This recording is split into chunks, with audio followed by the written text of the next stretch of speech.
Hi, everyone. Thank you so much for joining. I have a few housekeeping announcements before we go ahead and get started.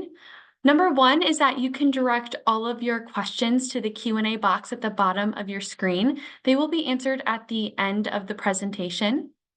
This event is also being recorded, so you will be receiving a copy of the presentation at a later date. It is now 1 p.m. Central Time, so I'm going to go ahead and kick it off to Tanya to go ahead and get us started. Thank you, Tanya. Great. Thank you, Sydney. Hello, everyone. My name is Tanya Durr. I'm the Director of Diversification and Market Insights with Pulse Canada.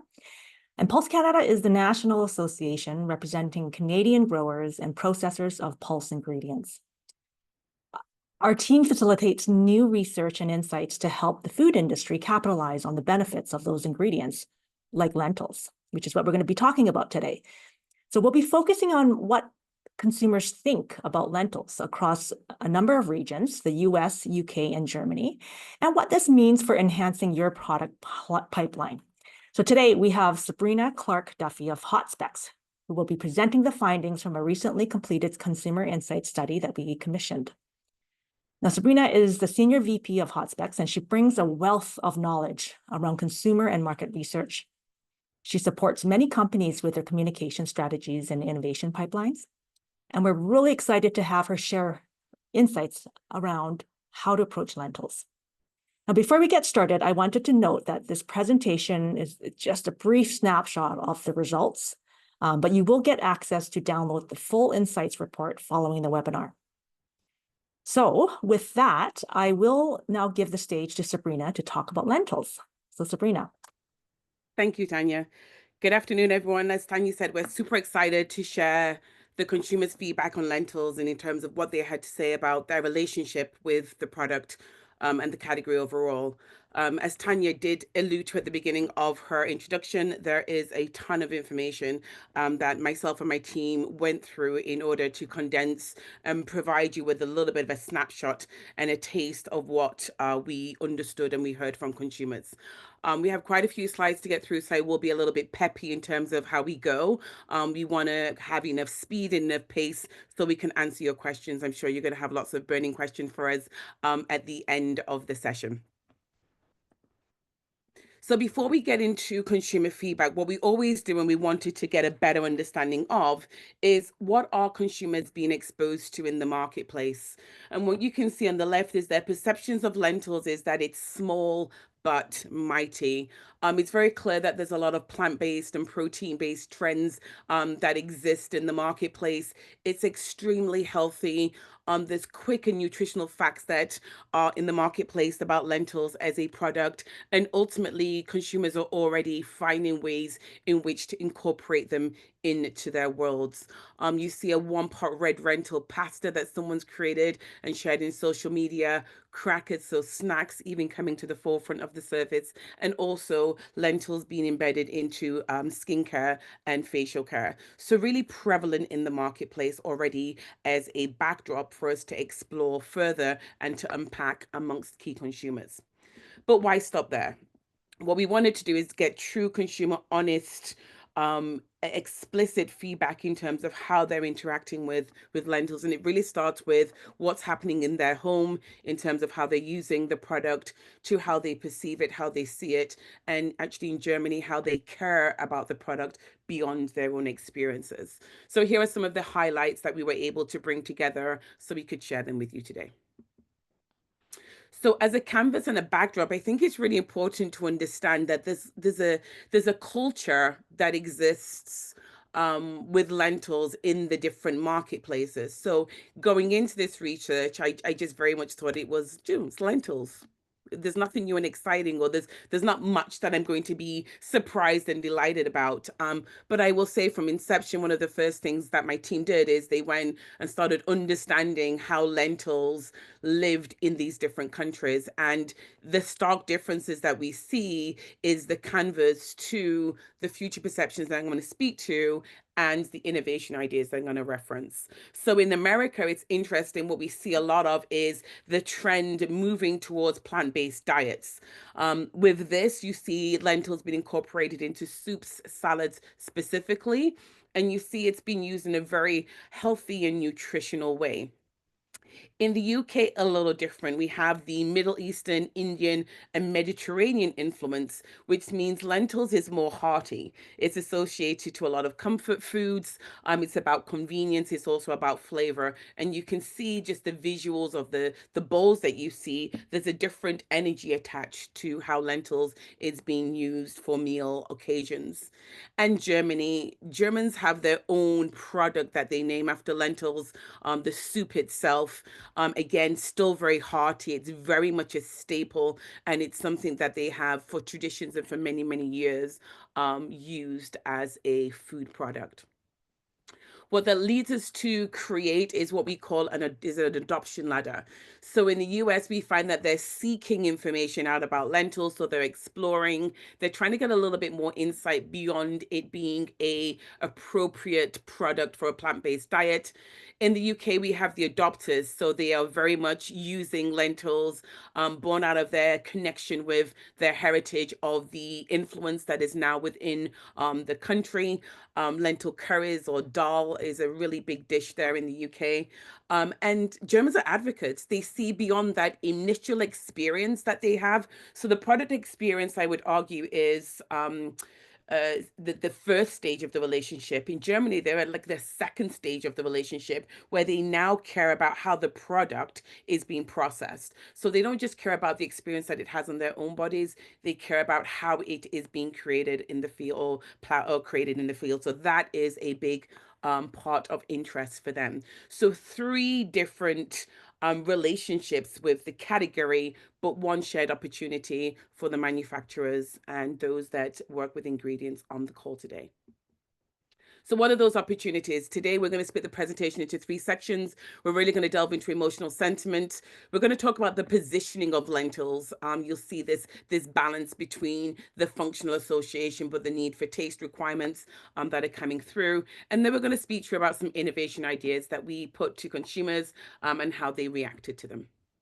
So emotions. So emotions really do matter. This was an interesting stat that I saw probably about a month or 2 months ago that I've always believed to be true. I would argue that not everyone is on the same mindset. But what we now see is that CMOs are prioritizing emotions as part of their brand building or their top five key elements, what's top of mind for them. In the past, I would argue it was very much about a sales-driven organization. It was very much about functional emotion messaging, but now the tide has turned a little bit and emotions is coming to the forefront. And as you think about the world, the AI world in which we live, we'll be searching on a lot of functional attributes, but emotions can help differentiate products and brands. And I'll use the terms interchangeably as we get into the next section, because whilst we're looking at it from a product perspective, the truth is it's also valid from a brand perspective as well. So at HotSpecs, we've been using emotions to measure brand sentiment and product sentiment for over 20 years. What you see here is an emotional framework that we use that the genesis of it was actually a sphere. So imagine the earth with different continents. And what we saw was a clustering of different emotions that we found through structural equation modeling. I won't get into the specifics, but if you want more information, you can reach out. What we learned is that there is these 8 zones that existed, and these 8 emotions help us understand relationships with brands and relationships with products, in this case, lentils.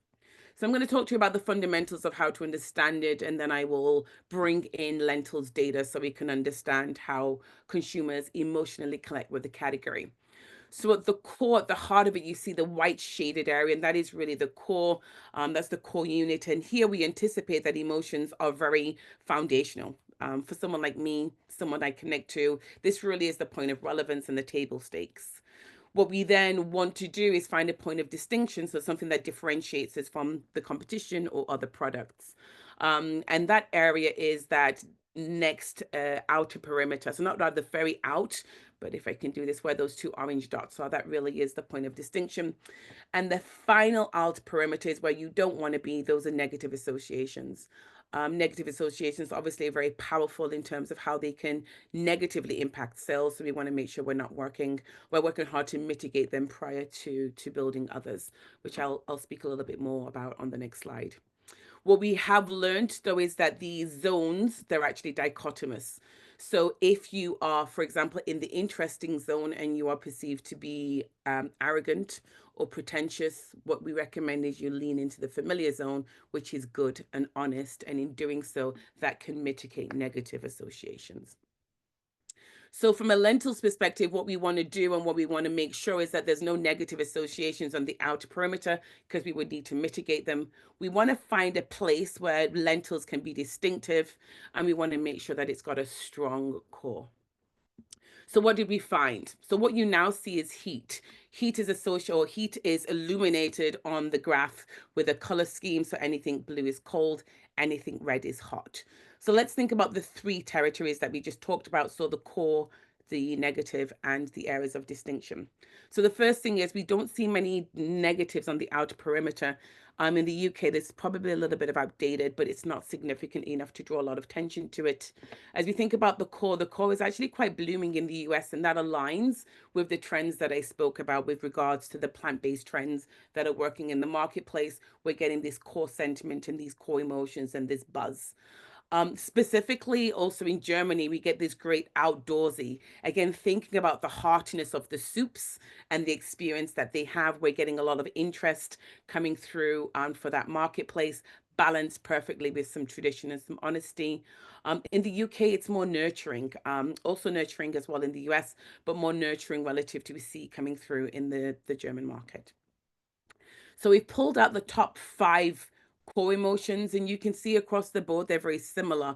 So down to earth is a strong core emotion that we see coming through across all, reliable and easygoing. So those are the way that consumers feel about lentils, which means that they want to incorporate it into their day-to-day worlds. The success in the US is probably born out of the trends of plant-based. Likability is that familiarity that we see coming through for the UK and Germany as they're higher up the adoption ladder, and interest coming through for Germany as well. From a distinctive perspective, a little bit different. So in the US, again, we're getting that nurturing, practical, traditional, creative, which I think is great as you think about lentils growing and the next step in the journey that it is on. Creative is a great association or emotion to evoke. In the UK, we see practical, traditional, again, in that nurturing, as we talked about, excuse me, and outdoorsy being extremely strong for Germany, which again, makes sense given the soups and the way that it's incorporated into their worlds. So in summary, down to earth, reliable and easygoing is absolutely an emotional wrapping that you can allow lentils to bring to life in any of the different markets that we've spoken to. These are great associations and great words that they feel connect with the different cultures that we saw. So the spectrum of cultures and the spectrum of adoption that we saw earlier. And keeping in mind that there's a sense of reliability and simplicity that will really help any manufacturer take lentils and allow it to be a successful product offering in any of these given markets. So positioning for success. So what we see here is very interesting in terms of why people consume and why people purchase. So consumption is really born out of the health benefits that lentil has to offer, whereas the experience that it gives consumers is what influences their purchase behavior. So I'm going to break that down in the next few slides so you can see it brought to life. Just a little bit of signposting here. You can see the 3 columns representing the 3 countries. You'll see a verbatim comment here and there for each of them. Of course, there's many that we could have used, but we just sprinkled a few in. And then you will see the question wording presented at the bottom of the page, should you have a need for clarity. So unaidedly, when we ask the question for what reasons do you consume or consider consuming lentils, we see health and nutrition absolutely coming to the surface, very top of mind and tip of tongue for consumers. In addition, we see these meals and dishes coming in as well. So again, that newness coming through in the US marketplace. In Britain, a lot clearer in terms of the role that it plays, particularly for the curries. Again, curries comes through more here than it does the other 2 markets. So lentils are a popular choice for many reasons. They're a great source of plant-based protein, fiber, various nutrients like folate, iron, and potassium. So very clear in terms of what it can do and what it can deliver on. When we take the top five, so again, there was many associations, this is the top five functional associations. The fact that they're plant-based is really, again, at the forefront. It's clear across all of the different markets that we spoke to. The health associations. Have a long staple life is something that comes through quite a bit in Germany. It's clearly in the pantry and it's something that they refer to. Again, the fiber and the rich in vitamins. So lots of positive nutritional benefits coming through. And you see these are top 2 box endorsements on a 7-point scale. So extremely strong in terms of their association. When we connect this back to future purchase, so we're understanding what are the reasons why they're buying it, we see a little bit of difference. So to satisfy my hunger, this need for flavors as well is coming through in the US. In the UK, it's about texture. So it has a texture that I love. It's really been incorporated into their lives and a taste. In Germany, the sustainability sentiment, so as much as have a texture that I love is prevalent, we see this idea of it's minimally processed and they really want to support the agricultural side of it as well. So thinking beyond themselves in terms of how they connect with lentils starts to come through with Germany, less so with the other 2 markets. So we asked them, as consumers, to think about, okay, well, if you were cooking lentils, what type of dishes would you create? Very interesting. So we get a spicy veggie casserole. What you will see is that lentils is added to their dishes, but it's highly accompanied by a lot of other hearty products that would make a stew or a soup. So carrots, lentils, beans, celery, cauliflower. It's very hearty in terms of what they would create for themselves and what they believe lentils should be paired with in order to create a nice food offering. Tomatoes. In the US, we see zucchini.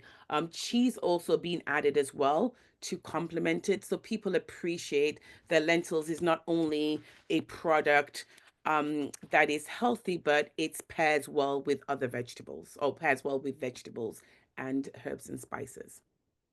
It's no surprise then when we ask them what they're currently consuming, that soups is really one of the key dishes at the top, followed by with rice and vegetables. Now, in the US, we see it's soup, it's rice and vegetables, it's casseroles. In the UK, we see those curries really coming through with the Indian and Middle Eastern influence. And then in Germany, well, soups is at the top because they have a product that literally is named based on lentil soups. We also see this more of a diverse reaction because they're very much open to consuming lentils in many different ways. Now, what we wanted to understand is, yes, it's great to understand or get a reading on where we are today, but ultimately we want to understand how things are going to evolve and change in the future. So this is looking at current behavior along with future behavior. So we're creating minusing the two. So anything we see here is more likely to be in future consideration than it is currently consumed. Excuse me. And so we see baked goods is something that comes to the surface. I think we saw on social media, someone talked about crackers. So baked goods, crackers is really something, and this idea of snacking. You see that snacking is more pronounced in Germany than it is in the other 2 markets. And again, I think we understand why that is, because they are advocates of the product more so than the other 2 regions, which is why you see granola bars also over-indexing here for Germany, along with pasta sauces. So again, for them, they've got clear understanding as to how they can use and incorporate it. It's clear that in the US and the UK, they're a little bit more open. Ready to make meal comes through in the UK, and you'll see as we expose them to potential options, how they react to that. So again, clear in terms of where the product currently resides at home. They're using it to make hearty dishes, but they can also, or they're also looking for ways for it to expand beyond their current behavior, and they're citing burgers, ready-made meals, and baked goods as potential options. So in summary, it's in the pantry. It's great. It's got lots of health benefits. It's the experience that is going to make people consume it more, which is great. And they're definitely open to different ways and different options of incorporating lentils into their day-to-day lives, and they absolutely are looking for manufacturers to capitalize on some of those. We've spoken about baked goods, pastas, snacks, even burgers came up as a potential option. And so what's really important is making sure that whilst there's this healthy option that exists, it also needs to taste good, and it needs to align with their expectations of texture and product experience. So finally, let's talk about growth. So what we did in this research program is we were able to unpack the behavior that you saw, and we got some clear signposting as potential product ideas that consumers might gravitate to. So what we saw was snacks come through. We saw that ready meal came through, and we also saw burgers. So we took these three, and pasta. So we took these three ideas and we created written concepts. We sent those to consumers, or we presented them to consumers, and we got their feedback, and here's what we heard.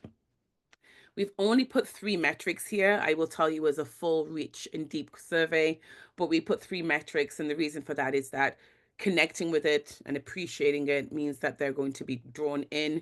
If it's relevant to them, they're more likely and open to changing their behavior, and then ultimately purchase intent is the final metric.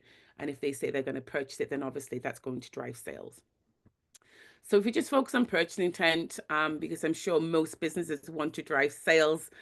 So let's just look at this for an instance, particularly in the US. So in the US, we see that lentil pasta was the strongest of the 3 in terms of driving that purchase intent. In the UK, that power meal came through as being a really strong opportunity area. And in Germany, we saw that lentil pasta and also the burgers for them was deemed to be a good idea. Now, we've not talked about the burger in this little snippet of insight that we're sharing with you today, because lentil pasta and power meals were the strongest of the 2. And so those are the ones that we're going to showcase. So lentil pasta, a familiar and easy choice.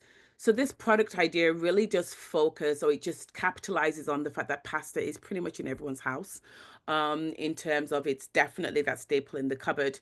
And what people start to speak to is this idea of, if I can get some nutritional benefits coming from this experience, then it's a win for me.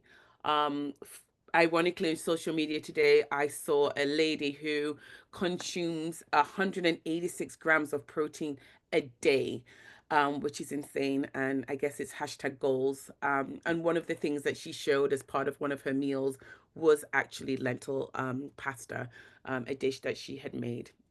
So clearly a staple and something that people can actually get behind very quickly. It absolutely maintains the excitement of pasta and what it can do, but we need to make sure, like I said, it delivers on that taste experience and that product experience. So when we ask people for their first impression, tasty, good, healthy comes through, but why should I speak for the consumer? I'm going to let them speak for themselves. I think it's great, convenient, healthy. So it will be a great addiction to my kitchen and my family. I do not eat a lot of pasta due to the carbs. This lentil pasta sounds like it may be a advantage that I could try to go back to some of the pasta dishes I've enjoyed in the past.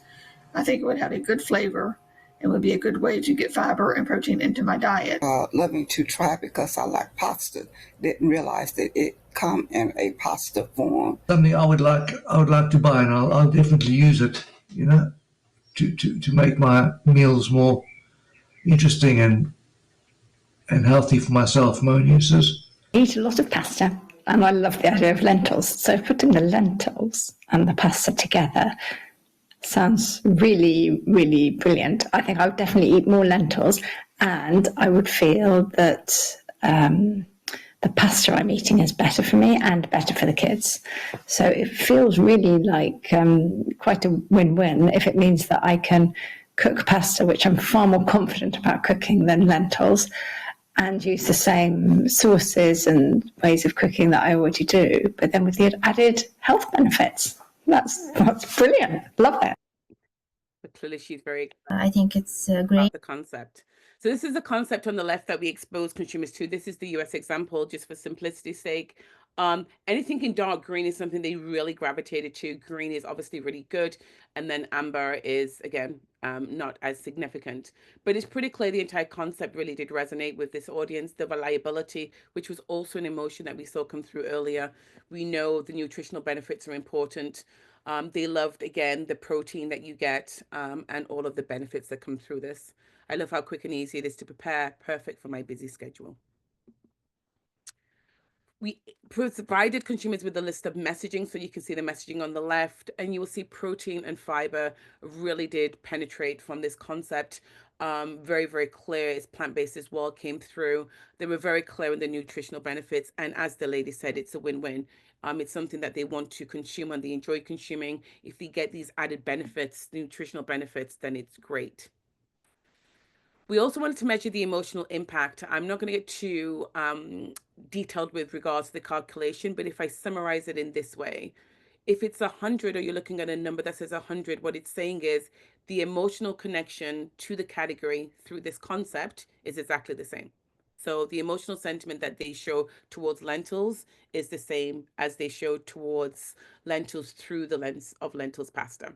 So in the US, we see 111, which means there's 11% more emotional connection to lentils as a category now that lentils pasta exists. So the net of this is saying that what we're doing with introducing or by introducing lentil pasta into the marketplace is elevating, deepening, and enhancing emotions. And that's consistent across the board. The 106 in Germany is a little softer, but you can see in the UK and the US extremely strong.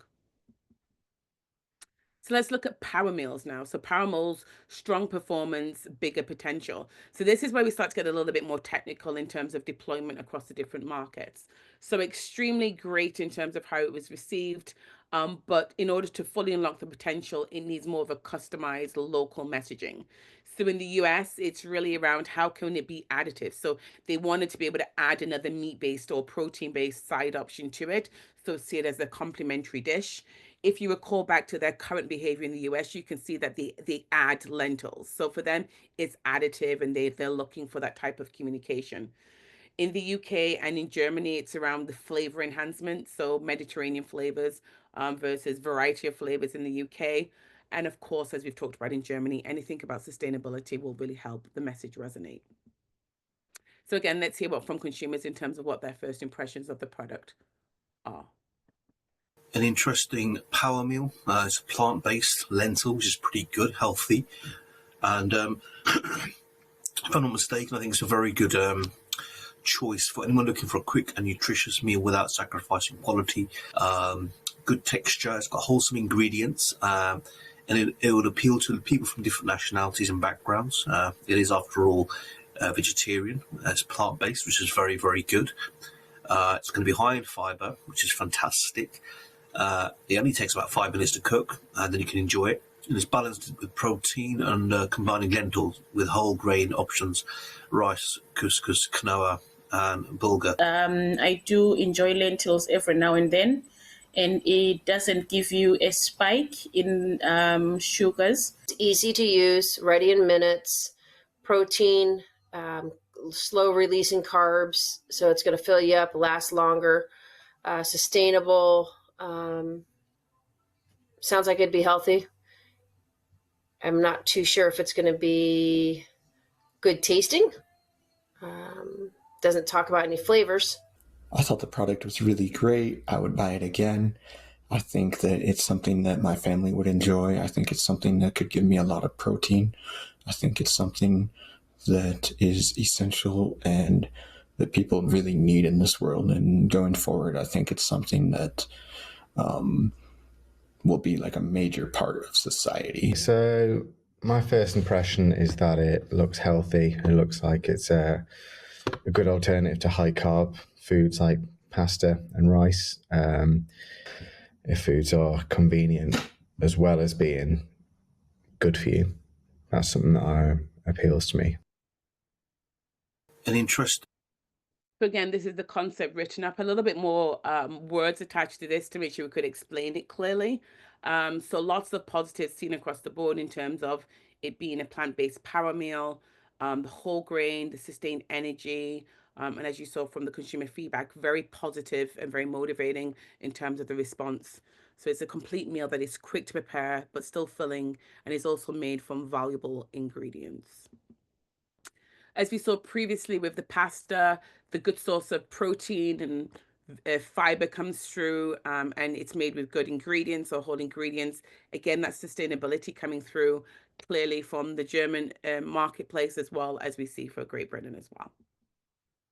We also asked an additional question in this instance to understand what flavors they would like to see attached to a power meal.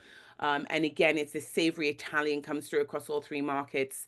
And then we have Mexican and Mediterranean, the US and the UK aligning a little bit more in terms of their top 3 flavor considerations.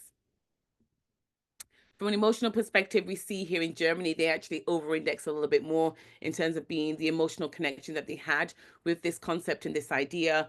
Next would be the UK, the US in terms of their emotional connection or enhancement through the lens of this offering. And then in the UK, pretty flat in terms of what we see. They were more aligned for the pasta. So what is the net in terms of the key findings? I'm trying to keep us on time and keep us honest here in terms of what we've been able to share with you in 30 minutes. So insight number 1 is that nutrition is key. It really does, it's important for this product offering. As I said, a lot of people are really trending towards how can I have more protein in my diet? This is absolutely on trend, and it's working really, really well in being one of those top choices for wellness-focused meals. What's really important is to empathize this as we think about packaging any of these innovation ideas in the marketplace. And if the certifications attached to it, it will absolutely help. Number 2, flavor does really matter. It's key. It's a part of the backdrop for a lentils meal. So the flavor profiles either created at home by themselves or in the products are going to be really, really important. It's of key interest, particularly as we saw coming through in Great Britain. And of course, as you think about your messaging, some of the highlights that we saw was the Italian, the Mediterranean also coming through as clear flavor profiles. Also know the market. So I think, if you were launching a product in Great Britain, check out their profiles. They like curries a lot more than the other marketplaces. So there might be an opportunity for a curry flavor offering relative to some of the other markets that we saw. So I think it's important to do that due diligence and really understanding current behavior and current palates. So as you launch this new flavor offering, you're aligning perfectly with what their expectations are. And then finally, number 3, taking a tailored approach will help. So again, there's universal and global insight that we've shared to you, particularly as you think about the reliability, the easygoing, and some of those emotional sentiments that we saw. But there's also some nuances that should be noted. Again, for the US, it's really focusing on the innovation format and how it can be incorporated into their habits. Remember, they're seeking out information. They're trying to explore how it is that they can actually elevate themselves to be the adopters like the UK. So the more information that you can give them and the more you can be tailored in helping them along the way and giving them the knowledge, that will be highly beneficial. In the UK, it really is around, again, offering easy ways to prepare. Keep in mind that flavor that I've talked about and their current what they're currently being exposed to. So anything that you speak to them about or showcase to them is an enhancement or different to what they currently experience. In Germany, it's all about taste and textures. They know lentils. They're not, there's no need to be educated for them. It's really how can you inspire them and get them excited about lentils. And again, underpinning that with the sustainability message. So the full report can be found on this link. So if you're able to look up the QR code, you're able to get full access to it. And I will now hand you over to Tanya. Great. Thank you so much, Sabrina, for that presentation. It was very insightful. I think you covered a lot of ground about lentils, whether they're on their own or in the context of different food products, but also the different perspectives around the world, which I think are all very important considerations when marketing lentils to these different markets. So I will just remind everyone that you can, I see some questions trickling in right now. And so please add, we're going to take a few minutes here just to answer some questions. So feel free to add them in the Q&A. And I will give a few minutes for that. We've got a few in right now, but I also will just remind that you can, again, scan this QR code to get that full report, because this really today was a snapshot of that full consumer insight study. And you will also be able to access a full lentil library with many resources on sustainability, functionality, nutrition, and much more. Okay, so let's dive in, shall we, Sabrina? We have a few here. So I'm going to just start from the top here. So how do you talked about emotional drivers and then some functional drivers. How do these emotional drivers translate once lentil is used in an unconventional form or application? So when they're in the context of like a milk alternative, bakery, or snack product. Yes, I think that question, if I'm honest, I'm looking at the time, it was 217, and I think that question was asked before we did the innovation piece. So if you saw in the innovation piece, what we did is we compared the emotional sentiment back to the category, and we saw that it was able, so as it was shown as a passive product and it was shown as a ready-to-make meal, in some markets, the emotions were actually enhanced. So I think it's about how do you capitalize on the current foundation and know there's room for improvement. So what we saw for the lentils category and the heat is at its infancy. It's not fully developed. So there's absolutely scope for improvement. I would argue that it would work well in some of those unconventional formats. And the reason why I believe that to be true is because what we see or saw in the presentation is this openness of consumers to take on different formats of consuming lentils. So I would argue the time would be now to do that. Consumers will be clear if they don't like it. If it's a format that is a disconnect to how they believe lentils should be used, then clearly that might draw negative associations. But the ones that you referenced, such as bakery, we saw snacks came up and baking came up. They were very open to that. So I would argue the emotions would be heightened. Okay. So in other words, like so there was actually a follow-up, just that the emotions that are affiliated with lentils, like good health perception, can carry over to these processed 100%, 100%. And if I could just add, we did a webinar on pea protein. If I can talk about that, Tanya, hopefully I can. And one of the things that we saw is that the emotions for peas was very clear, was very traditional. And this idea of pea protein then allowed the product to be more modern and more creative. So I would say, given the trend and the positivity that we're seeing, the likelihood is that we would expect enhanced positive emotions. Okay, great. Here's a question on, so you actually just mentioned it, lentils are considered in its infancy. And it was according to those heat maps that you had showed for all 3 test markets. And if you can just provide, so for those that maybe are not familiar with these type of maps, I guess to provide some context for where lentils are at relative to others, could you give an example of a category that is more advanced in their consumer connection, and what would that look like on a heat map? And yeah, so I had the pleasure of doing this for milk. So I'm going to talk about another product, so milk, the other day, and very similar to what we see happening here for lentils in terms of its profile. I think what we have to keep in mind is that there's likely a deeper emotional connection with a brand than there is a product. So what we're seeing here is a product. There's no brand association. So a brand is more of an entity that has a connection and a conversation, and you're more likely to see it in media, etc. And it's got a persona that it's building. So in that regard, you see strong emotional heat. So for example, Amazon on this map pretty much fills the entire center piece, like red throughout. And then it starts to have its areas of distinction very, very clear in terms of what it looks like and how it illuminates those emotions. We don't see the same here, but we have to keep in mind that we are not a brand, we are a product, and therefore consumers have stronger relationships with brands than they do products. But for a product, I think lentils is doing pretty good in terms of where it is. Like I said, looking at it relative to milk and looking at it relative to pea protein, it's got all the right things happening for it. It's a case of, again, manufacturers getting behind it and helping it grow and build a stronger persona. Great. So that's a good foundation to kind of launch off. Absolutely. Okay. Yes. Okay, here's another one. For the different stages of lentil adoption, you kind of, I think it was at the beginning of your presentation, you had different, you had like seekers, adopters, and advocates, and you know, US and other, the different regions that were at different stages. Now, would you say this is like a sequential ladder of adoption? I think so. I think I touched upon that in terms of, you know, what we're trying to do in the American market is get them to advance to the British market, and the British market to advance to the German market. And the reason why you want to do that is the advocates. I mean, an advocate by definition is someone that obviously speaks profoundly and with affinity and love and adoration about a product.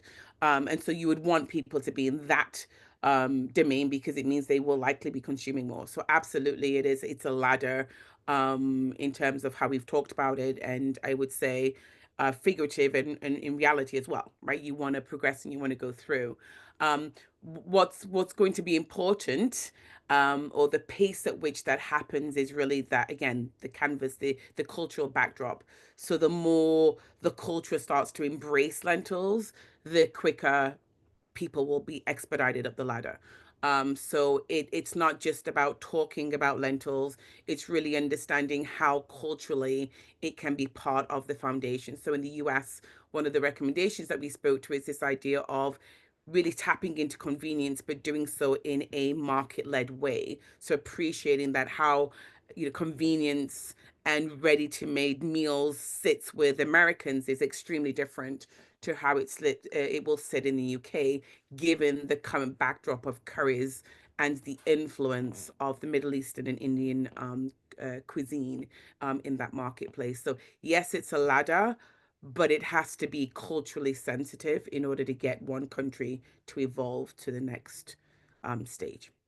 Okay, very nuanced there, but it's very important. For Germany, okay, so this is about one of the slides, and for Germany, where the consumers were open to various lentil formats and applications. There was a slide where, you know, snacks, pastas, ready to eat. There was a lot of different products that the Germans were very open to, but it was also a market that was quite traditional in their emotional connection. And so given this, I guess, could you comment about the opportunity for marketing lentils? Like, is it about whole lentils, you know, putting, you know, marketing whole lentils, or is it more just focusing on developing products that have lentils on them and that is a little bit more in packaged food format? Yeah, so in Germany, the reason why you see some of the negatives or stronger negatives is because they're already doing a lot of this stuff, right? So it's pretty clear that they're comfortable with lentils. I think it was a lady in the UK who said, with lentils pasta, I feel like I'd be more confident in trying that, right? She seemed very, which tells you that when she sees lentils, she's like, I don't know what to do. And if you think about the creations that they were making, it's not just lentils, it's lentils with, and probably about 6 other ingredients, for the most part, for all of the different offerings. So in Germany, they're already doing that. They can pick up lentils and they can pair it with a lot of different things, and it's good to go. What they're looking for is other ways that they can consume lentils. So I don't think for them it's about lentils in like split lentils, or you know, how it's delivered in its whole format. It's how it's delivered as part of a packaged product. So baked goods, granola bars, pasta sauces, ready to make meals. They're looking for it now to be more convenient to them, excuse me, staying true to how they traditionally consume the product as well. So again, I would argue herbs, spices, flavors are really going to be important. So they're looking for shortcuts because they already know how to do the long process in cooking it from scratch. They're saying, okay, make it easier for me. And then, as of course, we've talked about sustainability and the role that it plays in Germany, which is really profound. Perfect. Okay, well, thank you for that. I'm just looking at the time. I think we're gonna wrap up this webinar. Thank you so much, Sabrina, for presenting the insights on lentils. And again, thank you to those that are joining us for this. And again, I guess we will be following up after this webinar with more information about the reports and the full lentil library. So with that, I will turn it back to Sydney to conclude our webinar today. So thank you again. Hi, thank you, Tanya, and thank you, Sabrina, so much for joining us. It was such a lovely presentation. As a reminder, this event was recorded and you will be receiving a copy of the presentation within a few days. If you have any questions, please feel free to reach out to my email, but I'm going to go ahead and close the session now. Hope everyone has a great day. Thank you so much.